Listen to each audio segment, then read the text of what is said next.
Asdiqa, salam alaikum, bonjour ou bonsoir les amis, j'espère que vous allez bien. Bienvenue sur votre chaîne Bled Magharibia. Et abonnez-vous, oui, abonnez-vous pour rester informé. Pour ma part, je suis heureux de vous retrouver.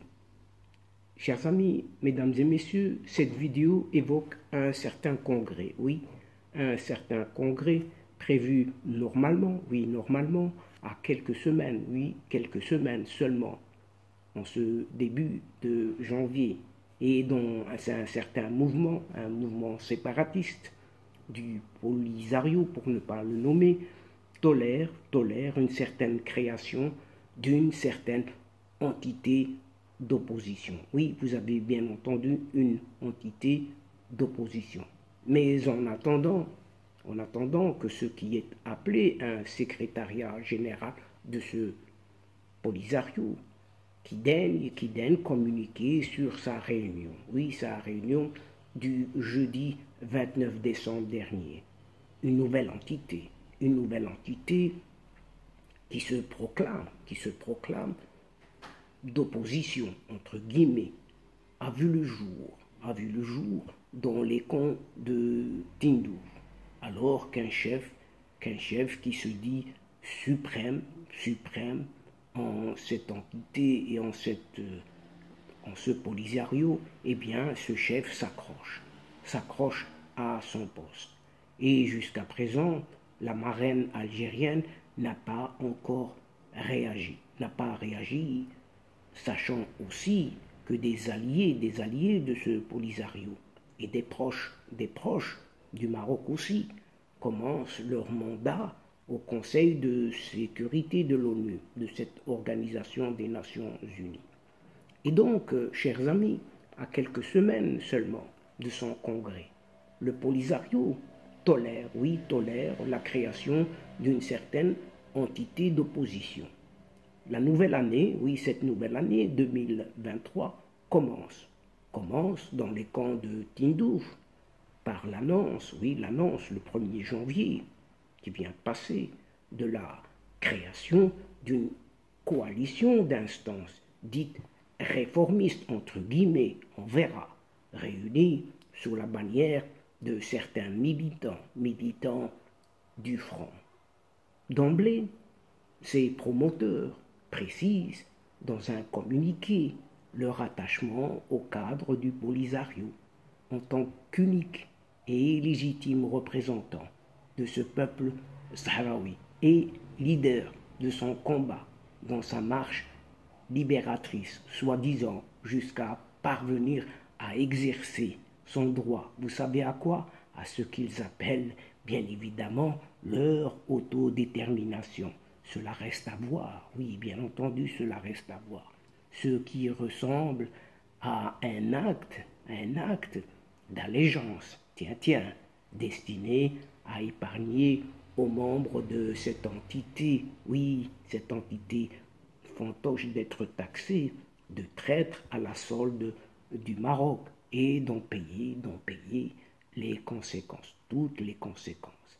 Eh bien, ces militants du Front connaissent également la présence de ce qui reste de cette initiative sahraoui pour le changement. Oui, initiative sahraoui pour le changement, ISC, lancée officiellement depuis les camps de Tindouf en novembre 2017. Pour rappel, juste un petit rappel, après les défections de ses fondateurs, oui, dont notamment el Hajj Ahmed Barakallah, désigné en avril 2020 à la tête du mouvement sahraoui pour la paix.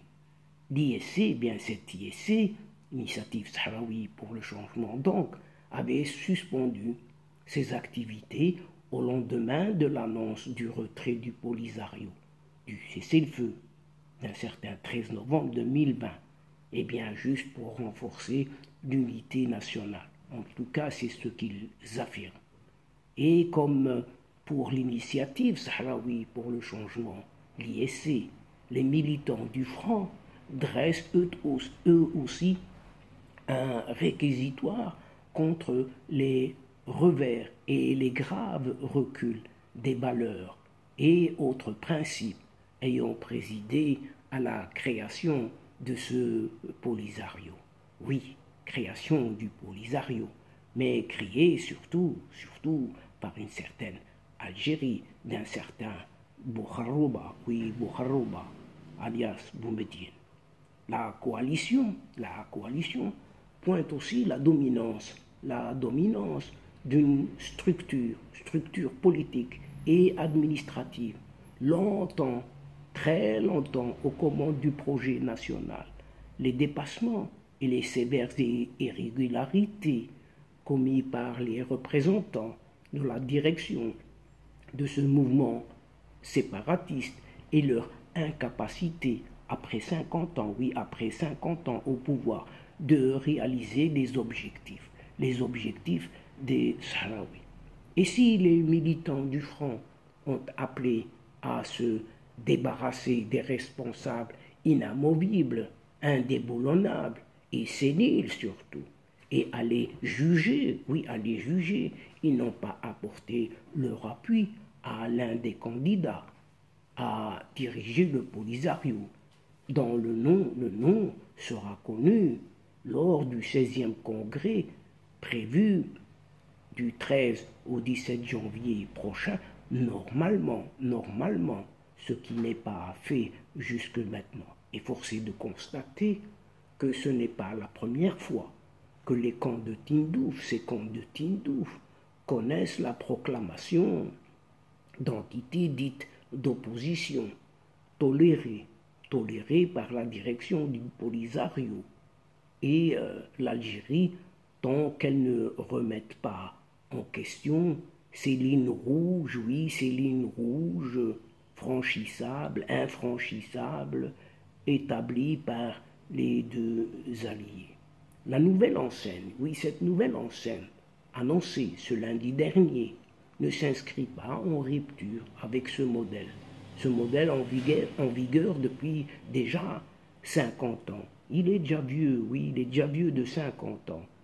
En mai dernier seulement, le groupe de redressement révolutionnaire, c'est comme ça qu'il s'appelle, avait vu le jour et ses promoteurs se veulent une alternative. Oui, se veulent une alternative à ce Brahim Ghali. Brahim Ghali, oui, c'est l'alias, oui, l'alias de Mohamed Bambatoche.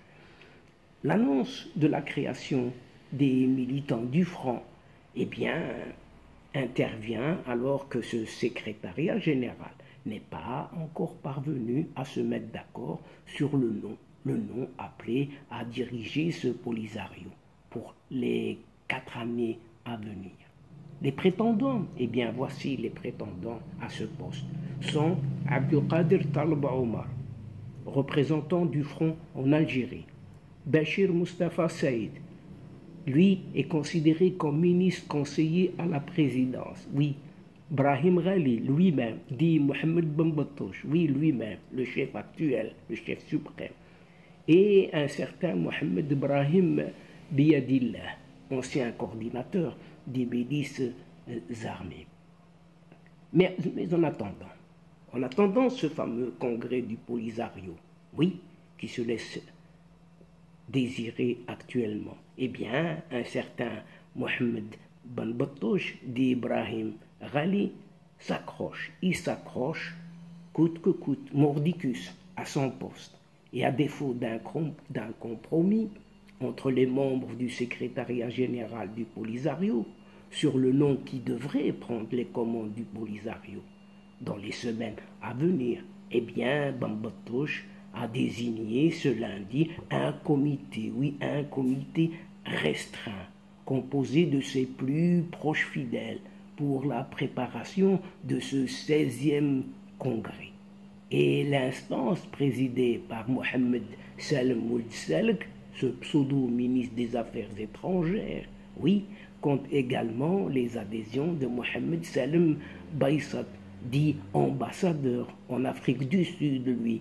Cette malade, Khaira Boulahi, ministre de la Santé, oui, une malade pour le ministère de la Santé, et l'Européen, sans l'être exactement, ce Mohamed Sidati, ex-représentant du Polisario auprès de cette Union européenne. Tout ce petit comité, pour ne pas dire ce petit beau monde, ce beau petit monde, a pour mission de rédiger le rapport qui sera présenté au prochain conclave prévu du 13 au 17 janvier prochain et de proposer le candidat au poste de secrétaire général et surtout président de cette chimère République arabe sahraoui démocratique, cette RASD. Oui, et ce passage en force, est décrié par la majorité des membres du secrétariat général du Front. Un rejet qui aggrave les fractures entre un Brahim Ghali Bambatouche, entouré de quelques fidèles, et qui s'accroche. Il s'accroche au pouvoir, oui, malgré son état de santé chancelant et ses nombreux échecs, surtout ses nombreux échecs, avec ces quelques vautours qui sont autour de lui, aux alentours, que sont ses concurrents, qui veulent prendre sa place, tout simplement, prendre sa chaise, oui, sa chaise qui commence à basculer. Et à 10 jours seulement de l'ouverture de ce 16e congrès, les Sahraouis des camps de Tindouf ne connaissent pas encore le nom. Non, ils ne connaissent pas encore le nom qui devrait conduire ce Polisario pour les 4 années à venir. Une première, oui, chers amis, c'est une première dans l'histoire de ce mouvement séparatiste. Et ce mouvement séparatiste, vous le savez très bien, est empli de mercenaires qui ne cherchent qu'à en découdre déjà entre eux, déjà rien qu'entre eux. Et en cas de persistance de ces divergences, toutes ces divergences et toutes ces contradictoires, un report du congrès de quelques semaines serait fort probablement envisagé. Le temps que cette Algérie tient et l'équilibre tribaux puissent se mettre d'accord sur un nom, oui, sur un nom, oui, a affirmé un ancien membre du front de ce Polisario, dans de précédentes déjà déclarations à quelques médias. Et pendant tout ce temps, des alliés de ce front Polisario, mais aussi des proches du Maroc, commencent leur mandat au Conseil de sécurité des Nations Unies. En effet, 5 nouveaux membres non permanents ont officiellement accédé au Conseil de sécurité de l'ONU pour la période 2023 et 2024, donc pour 2 ans. Sur la liste figurent 2 États qui saluent les efforts déployés par le Maroc en vue de parvenir à une solution politique consensuelle à la question du Sahara occidental, mais néanmoins marocain, quoi que l'on pense, quoi que l'on dise, ou encore quoi que l'on écrive. À savoir, ces 2 pays sont le Japon et Malte. L'ex-chef de la diplomatie de La Valette, Évariste Bartolo, avait exprimé cette position le 22 février 2022 déjà à Rabat, lors de ses entretiens avec son homologue marocain, Nasser Bourita. Pour sa part, Tokyo, ce Japon, ne cesse de réaffirmer sa non-reconnaissance du Polisario.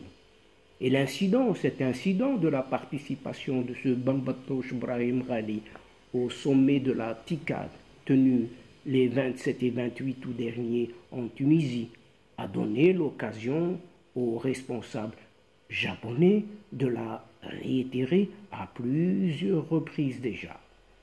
En témoignent les propos rassurants du chef du gouvernement lui-même, Fumio Kishida, à l'occasion de sa réunion avec Aziz Arnouch, tenue le 28 septembre dernier en marge des funérailles de cet ancien premier ministre nippon Shinzo Abe.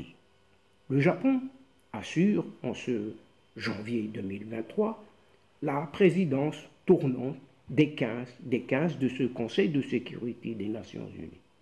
Sur les 3 autres nouveaux membres non permanents au Conseil de sécurité, le Polisario peut se targuer d'avoir deux alliés qui reconnaissent la race, le Mozambique et l'Équateur. Le soutien de l'État africain au front est jusqu'à présent ferme. Il ne bouge pas. Oui, il ne bouge pas d'un iota. Et Banbatosh Brahim Ghali a été en effet convié en juin dernier par ce président mozambicain, Philippe Nyusi, à prendre part à une fête nationale de son pays. Néanmoins, avec Quito, en Équateur donc, l'appui au Polisario n'est pas aussi prononcé que celui du Mozambicain Maputo. Preuve en est la teneur de l'intervention du représentant permanent de l'Équateur auprès de l'ONU, Christian Espinosa, devant les travaux de la 4e commission tenue à New York en septembre dernier. La question du Sahara occidental, les Marocains, requiert une solution politique mutuellement acceptable, conformément à la résolution déjà 2602. Oui, la précédente, celle de 2654, déjà la 2602, adoptée en octobre 2021 par le Conseil de sécurité, a plaidé Christian Espinosa. L'Équateur pourra ainsi suivre les traces du Ghana, oui, un autre pays qui reconnaît la race, mais qui est resté neutre durant sa première année de mandat. Par ailleurs, l'Algérie n'a pas parié sur Accra pour soutenir le Polisario, à l'instance exécutive de l'ONU, préférant compter sur le Kenya et non sur le Ghana. Oblige. La Suisse, quant à la Suisse, est le dernier des États élus autour de la table de ces 15 du Conseil de sécurité des Nations Unies. Un pays, la Suisse, réputé pour sa neutralité, qui devrait continuer à soutenir les efforts de l'ONU en vue de parvenir à une solution acceptée par toutes les parties. Une position qu'a défendue la ministre suisse des Affaires étrangères, Livia Le, lors de ses entretiens du 22 novembre dernier à Berne avec un certain Stéphane de Mistura. Stéphane de Mistura, c'est cet envoyé personnel du secrétaire général de l'ONU, Antonio Guterres.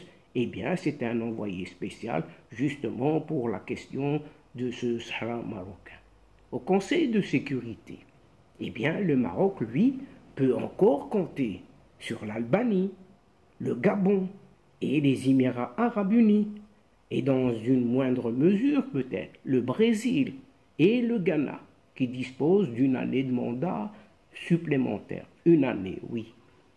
Et donc, chers amis, mesdames et messieurs de la chaîne, c'est ici que prend fin cette séquence en prenant congé de vous, tout en espérant vous retrouver avec un immense plaisir, bien évidemment.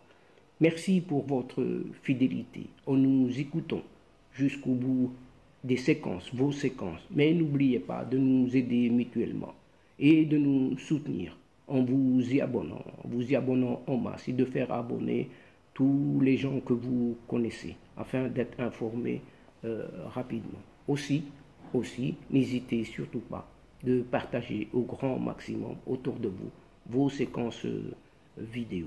Pour moi, il ne me reste plus qu'à vous dire au revoir les amis. Assalamu alaikum wa rahmatullah wa barakatuh. À la prochaine fois et à bientôt. إلى اللقاء في حصة أخرى إن شاء الله. مع السلامة.